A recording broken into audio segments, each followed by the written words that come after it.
Premier, I'd like to ask you about, you're announcing this new facility here. Minister Dix mentioned a number of other facilities, but the province is chronically understaffed when it comes to healthcare facilities. We're seeing some facilities in Port McNeill and Clearwater having to close down emergency rooms because of a lack of staffing. How will you ensure these facilities are properly staffed when you don't even have staff in the province available to keep together and keep running the current facilities? Thank you for the question. It's a very good one. I know British Columbians are perplexed and concerned when we have closures of emergency rooms for brief periods of time because of staff shortages.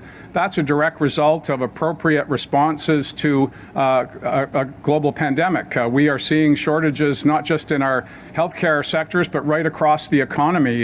You name it, hospitality, construction, any sector you can imagine is experiencing shortages. 100,000 people came to British Columbia last year from other parts of Canada and around the world.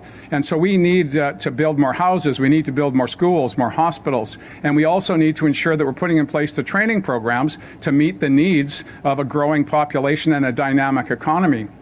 And that's why I want to come back to my comments about Jim Pattison coming from Saskatchewan, the birthplace of public health care in Canada. We met as premiers in Regina, the Western premiers, and we'll be meeting in Victoria later this summer, all of the premiers across the country. And the single most important issue to every premier, wherever they come from, is a thing called the Canada Health Transfer. Now, when I say that, I can almost hear eyes glazing over. Sounds like an accounting exercise. It's about provinces asking the federal government for money. That's never happened in Canada before. I appreciate that doesn't sound like news, but we have seen a decline in federal participation in the delivery of public health care services over the past 30 years. And I believe, and my colleagues believe, that now is the time to reimagine public health care in Canada for the next century. And that involves making sure that our facilities are state-of-the-art. Our technologies have got us to a place, I've just experienced it, where the most dire of diagnoses can lead to a positive outcome. We need to have more of that all across the province. And we need to ensure that we can recruit and retain skilled workers to work in these state-of-the-art facilities. That involves making sure that we can address compensation, we can right across the system, not just in primary care, not just in acute care and long-term care, but right across the piece. Adrian will tell you how many, almost 30,000 healthcare providers have been hired over the past number of years, and we're still not keeping pace. We've got an aging population, people are retiring, and we need to ensure that we're training the next generation coming forward. We're putting in place the building blocks. We need an infusion of cash, not just here in BC, but across the country from our federal partner, and we'll start to see this issue shift to a place where we want it to be, and that is where healthcare workers can be confident that when they come to work, there'll be someone to replace them at the end of the shift. I can't tell you the number of times I saw, particularly with nurses in the post-op, working 2 shifts because their replacement wasn't able to come in because they had COVID-19. That will shift as time goes by, but we still need to make sure we're revitalizing the workforce, and that's our commitment. Richard, do you have a follow-up? There are a number of British Columbians legitimately worried that they won't be able to get the health care they need because of these staffing shortages. What do you say to people in terms of concerns? And you talk about training the next generation. You promised in the last election a new medical school. I know it takes time, but we haven't seen any real progress in terms of getting students through that program. So what are you actually doing to speed up getting more people on the front lines? Well, we have created more spaces, and we are in the process of finalizing business plans, which are critically important to the public to understand that we're doing the due diligence to ensure that we're not wasting precious public dollars. We spent a number of years getting to the point where we are today here in Burnaby, and that's the state of play with respect to a new medical school, a new school for healthcare workers, which is in the works, and we'll have more to say about that in the future. But what the public doesn't want us to do is in a knee-jerk way respond before we're ready to do so. We have brought in eased restrictions on workers from offshore who can come here, nurses in particular. I'll get Adrian to give you the details on that, Richard. But what my message to British Columbians is, the system is vibrant, but the system is teetering, and we need to support it. We need to support the workers, not just as governments, but as citizens and patients. We need to make sure that all of us come into our acute care systems and get the outcomes that we all want to see. And that includes making sure that the workers feel that there's the level of gratitude that I know we all feel is demonstrated each and every day. Families, patients, everyone all wants to see positive outcomes. So do we, and we need to focus on that together. And I'll let Adrian answer the questions on how we're getting more nurses and other issues like that. Thank you, Premier. And just to say on nursing spaces, we're adding in this budget 602 new nursing spaces. That British Columbia, since the Premier became Premier, has led the country in growth of registered nursing positions. That we added 30,000 new healthcare workers net. In other words, we went from 180,000 to 210,000 during a pandemic. And that includes the 6,500 people that have come in as committed to the Premier over 3 years. It was going to be 7,000. We're almost there. And we're going to meet that test in long-term care, for example. The creation of the HCAP program that leads to more healthcare assistance. We'll have announcements soon with respect to health sciences professionals. And we've added residency positions for doctors, 60 resident physicians, that gives us the biggest family residency program in Canada. These are significant improvements. And yes, during a pandemic, when we see a very significant increase in the number of people off sick, and this has been particularly true in the last few months, and it's why the kind of changes that you talked about in your question happen, and it's the system responding to an increase in people being away sick because of COVID-19. And in the Interior Health Authority, for example, that number over a year was 25% more days. 25% more days over a year, but in the short run during this Omicron period, for example, last week it was 16,000 across the province, and the highest levels being in Interior Health and Northern Health. So when that happens, we respond and we triage. But what else happened last week? One of the largest numbers of surgeries ever done in the BC healthcare system. I'm so proud of the people working in that system and the work they do, and I know that the people of BC are. Next question is from Binder Sachin, CTV.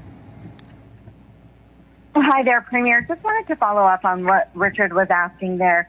Can you kind of connect the dots in terms of if the provinces are successful in getting an increase in health transfers from the federal government, how does that translate into, fully staffed hospitals, better access to family doctors at a time when all over the province we are seeing a shortage of skilled workers?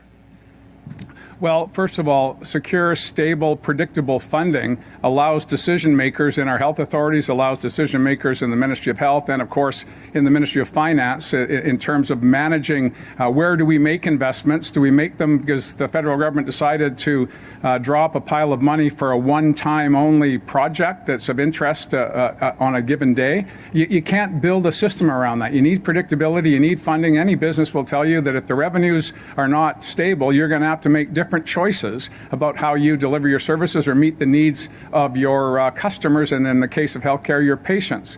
So this is not, and again, I want to reinforce this for those who are watching at home, this is not just a BC problem. It's a national problem in every sector.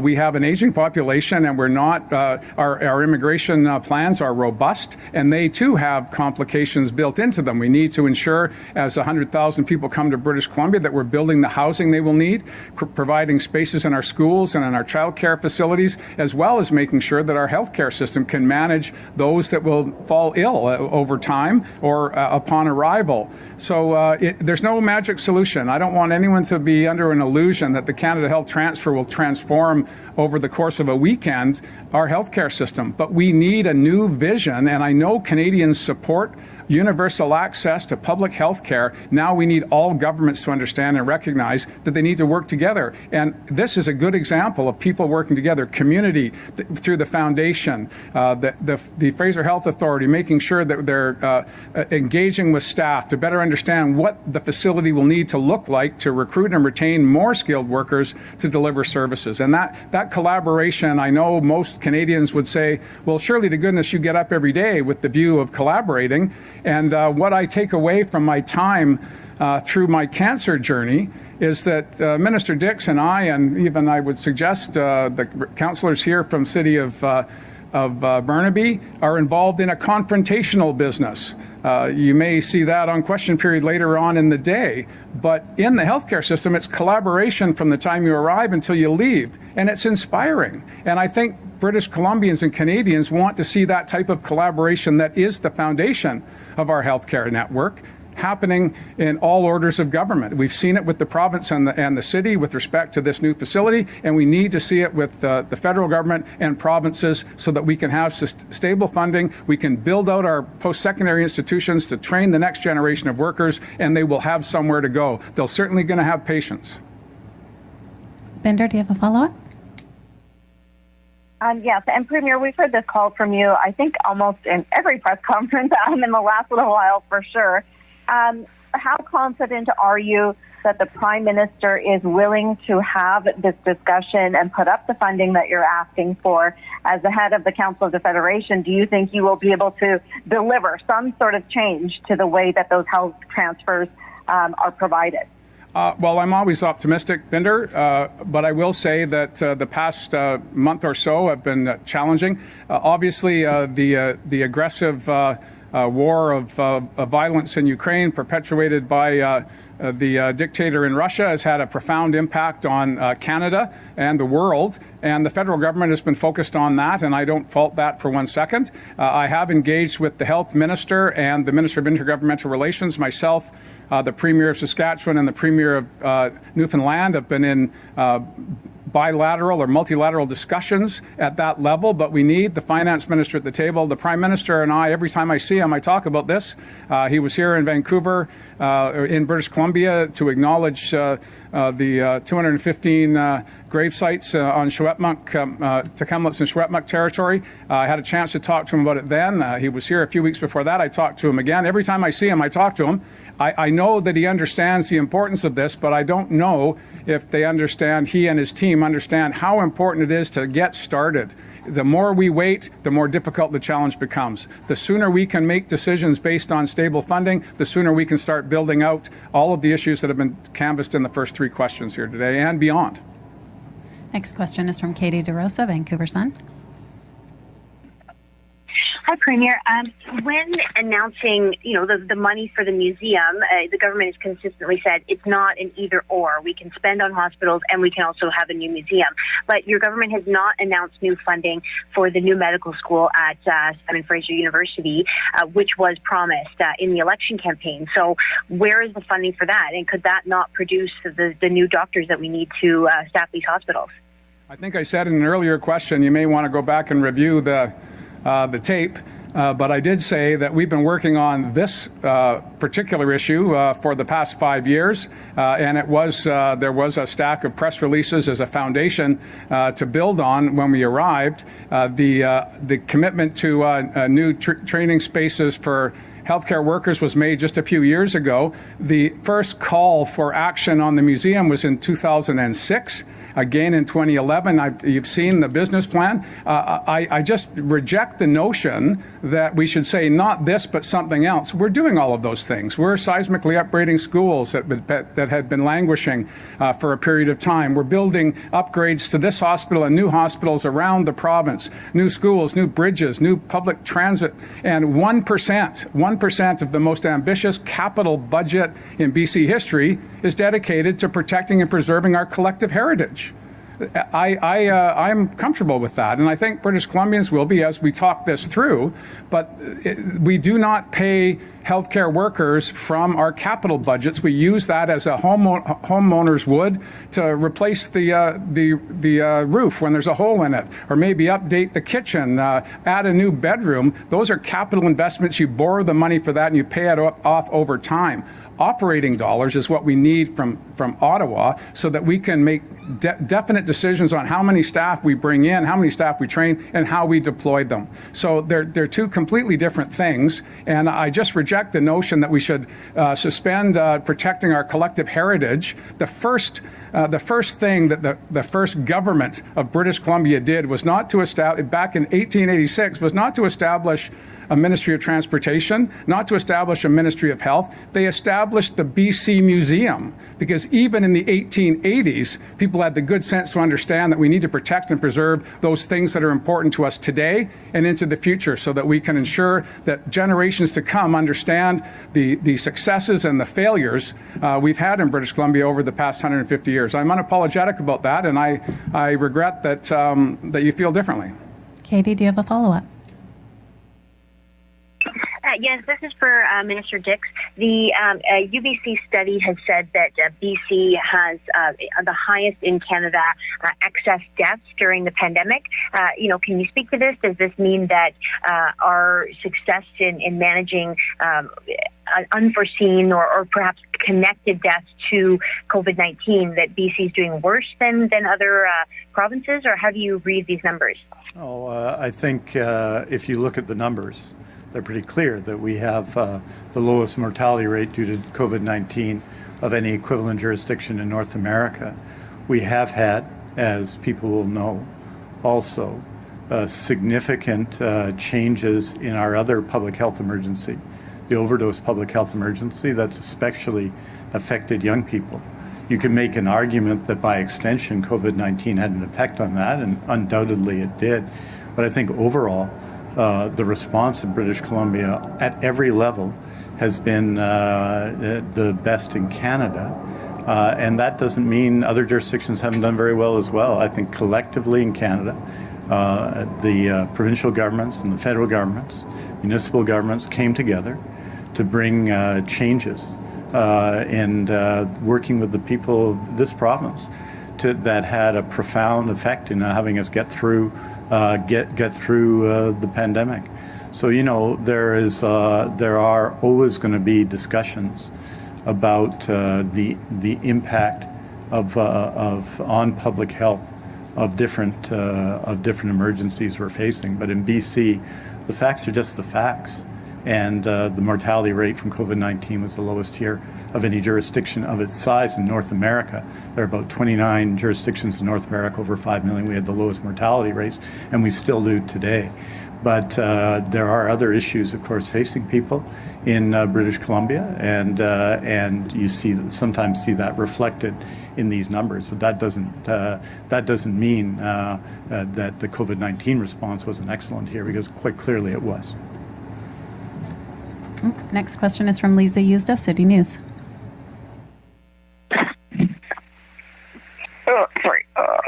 Sorry about that. Premier, you said, that the money from the federal government is what would help consistency over time, and that we need a new vision. So if you get that extra percentage, and I don't know if this is you or Minister Dix actually, but what will be the priority? So you get that money, is it first going to go to increasing doctor salaries, so that more doctors stay in family medicine? Is it going to be bringing in new nurses? Like, you must have a plan in place of where that money will go, and I'm wondering what those priorities are. Well, we're planning, assuming that we don't get the money, which is what, again, families would do as well in our circumstance. We are making changes. Minister Dix and I met with doctors of BC. The Deputy Minister of Health is engaging with them now on a range of issues. We're in collective bargaining in all sectors, all public sector workers. Contracts are expiring, and those negotiations are underway. We're making priorities every day, as British Columbians would expect us to do. What we have been saying to the federal government, 10 provinces and 3 territories for the 5 years that I have been at that table, and I'm now the senior person at the table, so there are many people have come and gone in that time, and despite the transition in membership, the number one issue, it remains the same: healthcare, and more healthcare, because provinces deliver these services. It's our jurisdictional responsibility, but the federal government is responsible for the Canada Health Act, and historically had been a roughly 50-50 partner going back to the 1960s. And this didn't happen yesterday. It's been happening over time. And our appeal to the federal government and to the Prime Minister is that we need to address that, and we need to do it as quickly as we can. again, every province has different priorities, and that's the other key challenge here. I hear and I recognize and acknowledge the federal government wants to ensure there's accountability for significant infusions of federal money, which I'll remind you comes from provinces. There are Canadians, and they live in a whole bunch of different places, and they pay taxes. Some of it to the jurisdiction they live in, and some of it to Ottawa. But at the end of the day, there is one taxpayer. The challenge is, how does the taxpayer want that money spent? And I would bet you the vast majority want it spent on healthcare. So that's our message to Ottawa. The priorities and how we will manage that when it arrives, we'll tell you when it arrives. But I don't. We're dealing, and Minister Dix and his team are dealing with the world that we live in and hoping for a better one down the road. Follow up, Lisa? I'm wondering if, and this may be Minister Dix again, I'm not sure who this calls to, but how do you quantify, or can you quantify, or how have you quantified the cost of not having family doctors or primary care doctors for people who put off getting, medications or whatnot because it's just so hard to get to someone? I'm wondering if you have a dollar number on that, or how you work that out. I'd say a couple of things about that.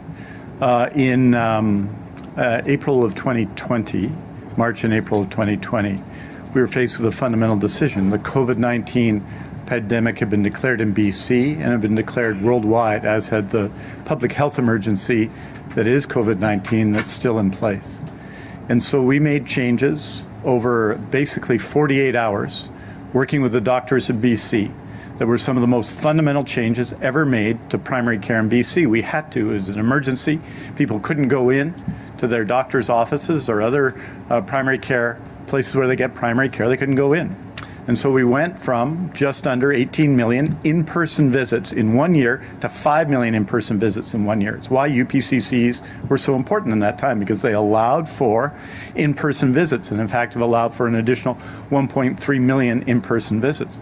There is no question you will not find a family practice doctor or a patient, and they frequently talk to me, who doesn't say that this was both necessary.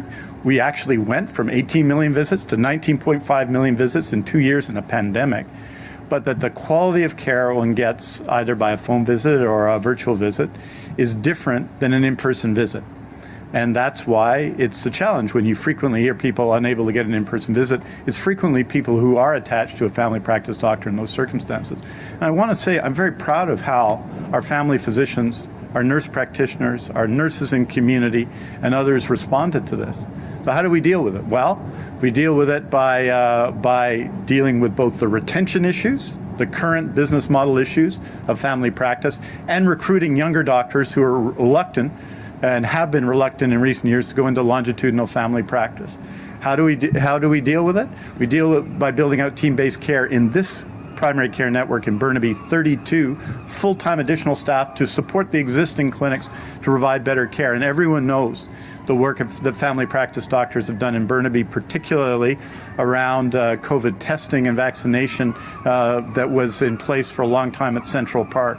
So I think that there is no question that good primary care it allows you to navigate more easily through the healthcare system. And when you're attached in a longitudinal way to family care, it makes a big difference, family practice.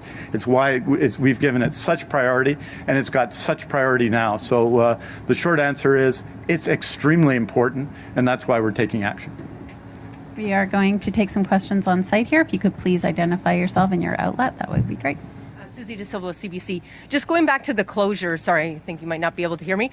Going back to the issue of the closures, you mentioned, extreme absences lately that they've been going on for months. You also talk about long-term plans in terms of retention, bringing in new people. But for people in these small communities whose ER were closed this weekend, and they're looking this week in the next couple of days at the possibility that their ER will be closed when they need it, what are you doing right now? Is there anything you can do right now to help solve this situation, or do they have to accept the reality that their ERs may be closed? Well, you saw what we did in the past number of weekends with respect to the challenges at Royal Inland Hospital. But yes, when you have fewer staff people and they're affected by, for example, someone who's sick from COVID-19 or for some other reason, that has an impact on healthcare services where it might only be a small handful of people working there. It has a profound effect. And so our obligation in those circumstances to make sure people are safe And so to direct people where they can be safe and where the care can be delivered. So that's what happens. But the extent of the investment in new nurses, in new resident positions, in new health sciences professionals, the 30,000 people we've added to the healthcare system, but that's not just acute care, that's long-term care, that's primary care, that's everything, is significant. And we have to continue to do that. But you do have to, in a system with so many places where we're open 365, 24/7, you do have to make adjustments at times to deal with that. And so we've added extraordinarily in terms of staff, but in interior health in particular, where a lot of these problems are faced, what we see is, and what we've seen for months and months and months, after the heat dome and after the fires and after the floods, and with COVID-19 throughout and the public health emergency that's the overdose crisis, it has had an effect on people away. And so when that happens, you have to make adjustments, either by pulling people in or moving people around. That's why the public health system works well in those circumstances. But it's a challenge. So the actions, recruiting more people, and constantly ensuring there's a high level of care. There was, for example, a shutdown over a couple of days because absence has been called in one maternity ward in Interior Health at Royal Inland Hospital, and those adjustments are the ones that are made to keep people safe. And we're going to continue to make those adjustments where we need to. But the investment in ensuring we have the healthcare workers in the future, 30,000 net in a pandemic is an extraordinary achievement, and we obviously have to do more. In a similar vein, you talk about family doctors, you talk about meeting with the family doctors recently, and again, it's a lot of long-term plans. There are some doctors who say, we've got some quick solutions for things that can help fix things right now. Is there anything, can you give a timeline for people instead of sort of long-term, big picture? What changes may be coming and when that could potentially actually improve the situation on the day-to-day basis for people? Well, first of all, yes, if there's short-term changes that can be made, we'll be making short-term changes. And there's, I think, if you want to talk about family practice doctors, there's 3 sets of things we have to do. We have to continue to build out team-based care, which has the support of doctors around BC. And you see more than 1,000 new FTEs supporting primary care. That had never happened before. You know, there was an announcement in 2010 that they built integrated primary care networks essentially in communities around BC. They said they'd do 160 of them by 2015. You know how many they completed? 0. You can't beat that record. Actually, it's impossible. You can tie it, but you can't beat it. What we've done is built out 59 primary care networks, more than 1,000 incremental staff, 27 urgent and primary care centers on a base of 2,000 primary care clinics. So that's a small but important contribution as well to that effort. And we got to continue to act to ensure that new resident doctors see longitudinal primary care as a career. And I think that what they've tell us and what they tell us is that the current business model for primary care doesn't work for them.